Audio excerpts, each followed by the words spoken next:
Hello everyone. तो हम discuss करेंगे एक्सरसाइज 6G का ये बेहतरीन concept that is called assertion and reason. और आप सबके लिए गुड न्यूज है, अब आपके लिए ज्ञान का अभियान का ऐप आ चुका है। आप जाके प्ले स्टोर पर सर्च कर सकते हैं ज्ञान का अभियान, आपको मिलेगा ज्ञान अभियान का एप्लीकेशन। आप उसको इंस्टॉल करके मेरे से लाइव क्लास पढ़ सकते हैं। अभी 50% का डिस्काउंट चल रहा है, कोई दिक्कत नहीं है। पूरे साल का एक बार पेमेंट करना है आपको, और वो भी बहुत ही मिनिमम फीस है। तो आप आराम से जुड़ के मेरे से पढ़ सकते हैं, और इनफैक्ट आपको डाउट रहेगा वो भी हम सॉल्व कराते रहेंगे। तो बात करें सर इस एक्सरसाइज के बारे में, तो हमको जानना है सर असर्शन एंड रीजन के बारे में। देखो, असर्शन रीजन कोई बहुत डिफिकल्ट क्वेश्चन नहीं होता है। बेसिकली आपने जो भी चैप्टर पढ़ा है ना, भी इसके बारे में कॉन्सेप्ट पढ़ा है, ये चैप्टर इंटीजर का हम बात कर रहे हैं, तो सर इस सारे कॉन्सेप्ट को ना ये मिक्स करके इस्तेमाल करेगा।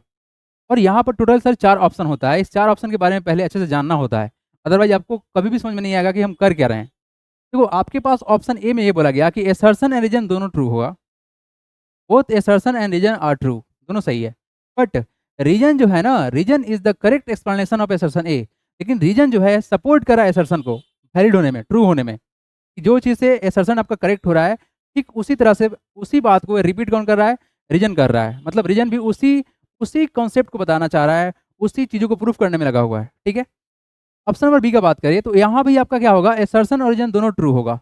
Both assertion and reason are true and reason is not correct explanation of assertion। मतलब सर रीजन यहाँ पर सपोर्ट नहीं कर रहा है, मतलब दोनों सही है, अपनी जगह पर दोनों सही है। लेकिन यहाँ पर सेकंड ऑप्शन का बात करें, बी में ऑप्शन में क्या हो रहा है कि रीजन जो है assertion को सपोर्ट नहीं कर रहा है, लेकिन assertion भी सही है, रीजन भी सही है। तो देखो ऑप्शन नंबर सी में क्या बोला गया? assertion is true but reason is false. मतलब दोनों में से कोई एक सही है, और सही कौन सा है? assertion सही है और रीजन गलत है। ऑप्शन नंबर डी में बोला गया assertion इज फॉल्स, assertion गलत है जबकि रीजन हमारा ट्रू है। ये बहुत ही सिंपल सा था। आइए क्वेश्चन लगाते हैं। पहला क्वेश्चन देखिए आप लोग, ऐसे क्वेश्चन को अप्रोच करना है। देखिए, अगर हम इस क्वेश्चन को देखना चाहें तो कर क्या सकते हैं? हमारे पास में सर 4 ऑप्शन है, ये बात समझा चुके हैं आपको। बस आप यहाँ समझिए कि क्वेश्चन में हमको कैसे अटेम्प्ट करना है। assertion बोला गया कि सर -3 इज लार्जर देन -5। अब इस बात को आप कैसे समझोगे ना, आपको हम समझाना चाहेंगे, आप ध्यान दीजिएगा। नंबर लाइन ना आपको एक बहुत ही बेहतरीन सा कॉन्सेप्ट सिखाना चाहता है ये, कि सर ये हम लोग का है ओरिजिन, दिस इज इक्वल 0, ये का 1 है, ये हम लोग का 2 है, ये हम लोग का 3 है, ये हम लोग का 4 है। बिल्कुल सर, बिल्कुल सही बात है। इधर क्या होगा सर? हम लोग का माइनस का 1 होगा, प्लस का 2 होगा, प्लस का 3 होगा, का 4 होगा। ठीक है, एज सो ऑन। आपको एक बात यहाँ पे क्या पता होगा कि सर एक्चुअली में होता क्या है, जो कोर कॉन्सेप्ट है इस यहाँ का, यहाँ पे होता क्या है कि सर 4 बड़ा है 3 से, 4 इज ग्रेटर देन 3। उस तरह से देखा जाए 3 भी बड़ा होगा किससे? 2 से। मतलब हम ये कहना चाह रहे हैं कि बाबू, अगर आप नंबर के राइट में जाओगे, नंबर के राइट में, लेफ्ट से राइट जाना, आप कहाँ जा रहे हो? राइट में जा रहे हो। आप नंबर के राइट में जाओगे तो आपका ऑलवेज वैल्यू बड़ा होगा। क्या होगा? अगर आप राइट में मूव करोगे तो वैल्यू बड़ा मिलेगा, बड़ा नंबर मिलेगा, और लेफ्ट में जाइएगा तो छोटा नंबर मिलेगा। जैसे यहाँ देख सकते हैं, 4 बड़ा है 3 छोटा है, 2 बड़ा है 1 छोटा है। अब यहाँ देखिए, अब यहाँ क्या समझे? निगेटिव साइड में उल्टा कहानी है। निगेटिव में होता क्या है, मतलब ये जो कॉन्सेप्ट यहाँ बता रहे हैं वो कॉन्सेप्ट यहाँ ही वैलिडेट करेगा। लेकिन यहाँ क्या होता है कि सर जो बड़ा वैल्यू निगेटिव में वो छोटा हो जाता है, छोटा वैल्यू बड़ा हो जाता है। लेकिन एक बात बताओ, आपको एक बात पता होगा कि सर -1 बड़ा होता है माइनस। अब देख पा रहे हो राइट में जाने पर क्या मिल रहा है? बड़ा वैल्यू मिल रहा है कि नहीं मिल रहा है? बोलो हाँ या ना। बिल्कुल मिल रहा है सर। आइए अब क्वेश्चन समझाते हैं आपको ध्यान से। असर्शन कहना चाह रहा है कि सर -3 इज लार्जर देन -5। बिल्कुल सही बात है, क्योंकि सर -3 निगेटिव में छोटा वैल्यू बड़ा होता है, तो ये 100% सही है। ये अपने आप में क्या है सर? ट्रू है। ओके। अब देखो, ये बात वैलिडेट कैसे हुआ सर? तो ये बात वैलिडेट यहाँ पे भी हो रहा है कि सर देखा जाए आगे कहीं ना कहीं से इधर -5 होगा। सर देखा जाए क्या, ये यहाँ पर देखो राइट में जा रहे हो ना, सर -3 तो ऐसे ही बड़ा होने वाला है। कॉन्सेप्ट यही तो बोल रहा है यहाँ पर। और यहाँ क्या बोला गया? रीजन में क्या बोला गया? -3 lies to the right of -5। तो बिल्कुल सर -3 राइट, -3 -5 के राइट में लाई कर रहा है डेफिनेटली, और राइट में लाई कर रहा है मतलब बड़ा होगा। देखो, जिस चीज से आप यहाँ पर वैलिडेट करना चाह रहे थे, ये बात वहीं पे बताना स्टार्ट कर दिया। इसीलिए ऑप्शन नंबर ए करेक्ट होगा। As simple as that. ठीक है, ये बहुत सिंपल सा कॉन्सेप्ट था। आइए क्वेश्चन नंबर 2 पे लेके चलते हैं आपको। आइए नेक्स्ट देखिए क्वेश्चन। और हाँ, डिस्क्रिप्शन में आपको मिल जाएगा प्ले स्टोर का लिंक, ज़्यादा टेंशन भी नहीं है, और मेरा व्हाट्सअप नंबर जिससे आप अपना डाउट पूछ सकते हैं और समझ सकते हैं चीज़ों को क्लियरली। देखिए क्या बात है कि जब तक आपका कॉन्सेप्ट क्लियर नहीं होगा तब तक कुछ भी क्लियर नहीं होगा। और पढ़ाई कर रहे हैं तो एक बार ढंग से करेंगे ताकि सब कुछ सही सही चले। यहाँ देखिए क्या बोल रहे हैं हम, फिर से हमारा 4 ऑप्शन है, सेम टू सेम सर, कुछ नहीं करना है। बट यहाँ देखिए क्या बोला गया, यहाँ सर बोला गया क्या? असर्शन में बोला जा रहा है कि सर 7 बड़ा है 3 से, 7 ग्रेटर देन 3। बिल्कुल सही बात है।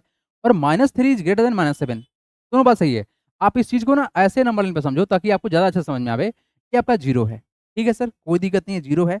पार्टीशन करते हैं सर, इक्वल डिस्टेंस पे होता है, स्केल से करना होता है, बट अब कर रहे हैं 1, 2, 3, 4, कहाँ तक नंबर है? 7 तक है, वहाँ तक जाएँगे हम। 5, 6, 7, एक और एक्स्ट्रा कर लेते हैं 8, ओके। इधर कहाँ पे है सर? -7 तक जा रहा है, तो हो गया -1, -2, -3, -4, -5, इट इज़ -6 और आगे बढ़ा दें थोड़ा-सा -7, ठीक है जी। आइए, एक और थोड़ा-सा बढ़ा लेते हैं क्योंकि सर एक ज़्यादा होना चाहिए, it is minus, all done. अब आप देखो ध्यान से, देखना ध्यान से, आप खुद आंसर बताओगे। हम इतना श्योर हैं कि इस वीडियो के लास्ट में या इसको बताते-बताते आप आंसर बता दोगे, कि इसमें से चारों में से कौन सा आंसर होने वाला है। इतना हम श्योर हैं। अब देखो यहाँ पे होगा कैसे? अब यहाँ पर देखा जाए सर कि एसर्शन बोला गया कि 7 बड़ा है 3 से। एक्चुअली में सर आप यहाँ जा रहे हैं, डेफिनिटली सर राइट में जा रहे हैं, सर डेफिनिटली सर 7 बड़ा होगा 3 से। और क्या बोल रहे हैं सर कि -3 बड़ा है 7 से, -7 से। तो एक्जेक्टली में आप सर राइट में जा रहे हैं सर। तो 100% -3 से -3 जो है बड़ा होगा -7 से। कोई डाउट ही नहीं है। ओके सर, यहाँ तक क्लियर है। अब देखो यहाँ पर क्या कहना चाह रहा है, रीजन क्या कहना चाह रहा है? The greater the number the lesser is its opposite. अच्छा, अब ये क्या मतलब है? आप 7 का अपोजिट क्या समझते हैं? -7 लेसर हुआ, ये ग्रेटर वैल्यू है, लेसर वैल्यू है। इस 3 का चाहे इस 3 का बोलो, हालाँकि ये तो नेगेटिव में है। माइनस का अपोजिट क्या बनेगा? सॉरी 3 का अपोजिट क्या बनेगा? -3 बनेगा। क्या बनेगा? 3 का अपोजिट क्या बनेगा? -3। यहाँ से बोला गया क्या? The greater the number the lesser is its opposite. तो इसका अपोजिट में क्या है सर? देखिए 7 का अपोजिट क्या हो गया? -7 हो गया। 3 का अपोजिट क्या हो गया तुम्हारा? -3 हो गया। और एक्चुअली में आप देखेंगे इस चीज़ को तो सब आपको नंबर लाइन पे मिलेगा। बड़ा वैल्यू, छोटा वैल्यू, राइट लेफ्ट मूव करना और बड़ा क्या हो रहा है, छोटा क्या हो रहा है। और इसी बड़ा वैल्यू का ये हमारा क्या है? अपोजिट वैल्यू है, जो किसका छोटा है। नंबर लाइन पे आपको दिख रहा होगा सर, नंबर लाइन पे दिख रहा होगा। ये 7 आपका छोटा वैल्यू, बड़ा वैल्यू 3 इसके जस्ट अपोजिट में होगा 3 यहाँ पर 3। एक्चुअली में ये अपोजिट का जो एक मतलब और निकलता है कि अगर हम यहाँ पे मिरर लगा दें ना, मिरर लगा दें तो ठीक आमने-सामने बनेगा रिजल्ट आपका, ठीक है ना? तो ये ठीक 7 का अपोजिट यहाँ पे -7 है और इस 3 का ठीक अपोजिट -3 है, इक्वल डिस्टेंस पे बैठा हुआ है और कोई खास मतलब नहीं है। और यहाँ देखिए, तो सर यहाँ पर क्या समझ में आया कि इसमें ऑप्शन ट्रू कौन-सा होगा? ये बात तो क्लियर ही नहीं हुआ। आपको एक बात क्लियर हुआ कि सर ये बात तो सही है, किस तरह से बात कर रहे हैं आप? आप बात कर सर नंबर लाइन पे, ठीक है? नंबर लाइन में बात कर रहे हैं और ये बात की भी क्या दिखाया सर? ये भी बात दिखाया क्या सर? नंबर लाइन पे दिखा रहा है। यानी दोनों का दोनों एक ही सीन क्रिएट कर रहा है, नंबर लाइन का ऑप्शन नंबर ए करेक्ट होने वाला है और कोई ऑप्शन है ही नहीं। ठीक है क्या? आगे बढ़िए। Come to the question number third number. Third number सवाल में क्या बोला गया है? Let's see the question. Same to same option है, कुछ नहीं करना है। असर्शन बोला गया है sir the sum of -24 and plus 17 is equal to sir कितना है? -41 है। Okay, no problem. आप यहाँ से ना एक बात जानते हैं कि सर जब भी हम लोग का सर सेम साइन हो, जैसे माइनस माइनस हो, तो हम ऐड कर लेते हैं, ऐड करते हैं लेकिन साइन किसका रहता है? माइनस का रहता है। साइन क्या रहेगा तुम्हारा? माइनस का रहेगा। अगर प्लस प्लस है तो सर कुछ नहीं, सर प्लस होता है और साइन भी क्या रहेगा हम लोग का? प्लस का रहेगा। ये हमारा क्या है सर? साइन का बात कर रहे हैं, ठीक है। लेकिन अगर अभी कुछ ऐसा हुआ कि सर नेगेटिव और पॉजिटिव है, हम ऐड का बात कर रहे हैं, तो रिजल्ट क्या होगा? पॉजिटिव भी हो सकता है या फिर नेगेटिव भी हो सकता है। डिपेंड करेगा कि बड़ा वैल्यू क्या है, छोटा वैल्यू क्या है। फिलहाल के लिए इस क्वेश्चन को देखा जाए तो सर क्या है ये? ये सर है कि माइनस का 24 और प्लस का 17 करना है। तो सर एग्जैक्टली में जो रिजल्ट बनेगा वो बनेगा नेगेटिव में, सही बात है। लेकिन ये 41 कभी नहीं होगा, इसका आप डिफरेंस निकालो। अगर 24 में से 17 को घटाओगे, क्या घटाओगे? 17 को घटाओगे, हालांकि साइन नेगेटिव में पड़ेगा। फिलहाल क्या आप ये समझो कि माइनस में प्लस में, चलो कन्फ्यूजन दूर करते हैं। अब घटा लो, 14 में से जाएगा सर 7 तो कितना हो जाएगा? 7 हो जाएगा। सर कितना हो जाएगा हम लोग का वैल्यू? 1 में से 1 जाएगा तो 0 हो गया। रिजल्ट में वैल्यू कितना आएगा सर? -7 आएगा। बट यहाँ पे क्या हो रहा है सर? माइनस का 41, यानी असर्शन पूरी तरह से गलत है। क्या बात समझ में आया आपको? असर्शन जो है पूरी तरह से सर गलत है, कोई दिक्कत ही नहीं है इसमें। अब देखिए रीजन में क्या बोला गया है? To add a positive and negative integer. ठीक है सर, कोई बात नहीं। अगर हमको पॉजिटिव और नेगेटिव को ऐड करना है, we find the difference between their numerical value. एकदम सही बोल रहा है। Regardless of their sign and give the sign of the integer with the greater value. हमने यही काम यहाँ पे किया है, लेकिन ये काम यहाँ तो किया लेकिन असर्शन खुद गलत हो गया। रीजन ट्रू है तो हमारे पास क्या होने वाला है सर?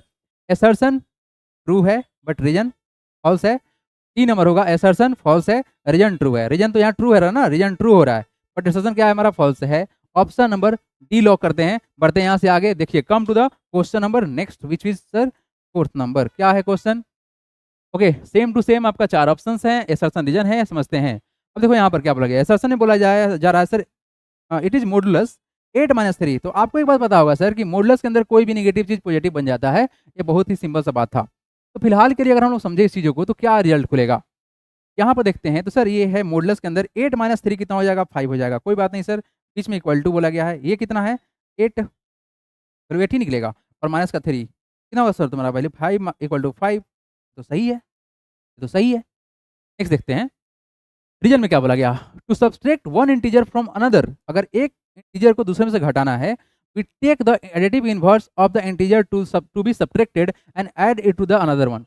बिल्कुल सही बात है। आप एडिटिव इनवर्स में निकाल के चीज़ों को आप सेटिस्फाई करा सकते हो, मतलब नेगेटिव सब्ट्रैक्ट कर सकते हो, कोई बड़ा बात नहीं है। ये बात क्लास में ऑलरेडी किया हुआ है। तो यहाँ पर जो आपको जो सीखना क्या है कि वो क्या बात है? सर अभी आपने देखा कि सर ये तो बात असर्शन ट्रू हो रहा है क्योंकि सर 5 बराबर 5 हो गया और यहाँ जो बात बोल रहा है ये भी सही है सर। हम सब्ट्रैक्ट करने के लिए एडिटिव इनवर्स का कॉन्सेप्ट इस्तेमाल करते हैं। ये दोनों अपनी जगह पर सही है, लेकिन हो क्या रहा है कि पहला जो कॉन्सेप्ट है ये मॉडुलस के बारे में बताना चाह रहा है। मोड देख रहे हैं आप? मॉडुलस के बारे में बताना चाह रहा है और ये आपको सब्ट्रैक्शन के बारे में बताना चाह रहा है जिसमें कोई लिंक नहीं है। तो सर क्या होगा? देखो आपको पता होना चाहिए कि सर ये वैल्यू हमको एब्सोल्यूट वैल्यू देता है जो कभी नेगेटिव नहीं होता है। और ये वैल्यू क्या तुमको दे रहा है बाबू? आपको बताना चाह रहा है सब्ट्रैक्शन के बारे में, आपको बताना चाह रहा है एडिटिव इनवर्स के बारे में। दोनों में कोई लिंक नहीं है, लेकिन दोनों सही है। दोनों सही है, लेकिन दोनों में कोई लिंक नहीं है। Both assertion and reason are true and reason are true and reason is not correct explanation of assertion A, मतलब रीजन इसको करेक्टली सेटिस्फाई नहीं करा रहा है, बट दोनों सही है। तो यहाँ पे हुआ आपका कंप्लीट, ठीक है। और इसका जो केस बेस्ड क्वेश्चन है ऑलरेडी अपलोडेड है, तो उसको आप लोग जरूर से जरूर देखिएगा। और हाँ, असर्शन रीजन और केस बेस्ड क्वेश्चन को कभी भी स्किप नहीं कीजिएगा, क्योंकि क्लास 10th में सामने आएगा, जिसमें आपसे हर एक सब्जेक्ट में आपसे केस बेस्ड क्वेश्चन को फ्रेम कर देता है और उसे पूछता है। तो कहीं ना कहीं एक अच्छी तरह से तैयारी करना है, तो असर्शन रीजन और केस बेस्ड क्वेश्चन को कृपया करके ध्यान से प्रैक्टिस करेंगे। तो मिलते हैं साथ में मिलकर पढ़ने के लिए अपने ऐप पर, और यूट्यूब पर हम लोग हमेशा साथ रहेंगे। Thanks for watching, God bless you all.